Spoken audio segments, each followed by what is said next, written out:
Gerhana matahari cincin yang merupakan fenomena langka yang jarang terjadi, dan di akhir tahun 2019 ini sejumlah kota dan kabupaten di Indonesia dilintasi gerhana matahari cincin, salah satunya kota Palembang. Warga Palembang sangat antusias menyaksikan dan mengabadikan momen gerhana matahari cincin tersebut. Sejumlah warga mengaku baru pertama kali melihat fenomena gerhana matahari tersebut.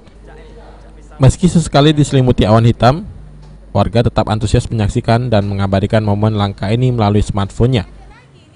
Untuk saat ini ya ikut senang juga karena kejadian ini langka. Jadi bisa kita temui ya dalam keadaan Untuk apa itu, Pak? ya untuk kenangan aja buat apa tuh lihat-lihat dengan keluarga atau teman. Jadi hari ini tahu nggak kalau ada gerhana matahari hari ini? Tahu sih Mbak, tapi tadi coba moto, dapet kan. Tapi agak sakit sih di mata, memang harus pakai kacamata ya.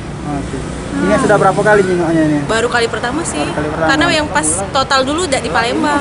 Jadi tidak tahu kalau misalnya di Palembang tuh ada gerhana. Bagus lah ini gerhana ini. Bagus sih, dari HP tapi kurang jelas.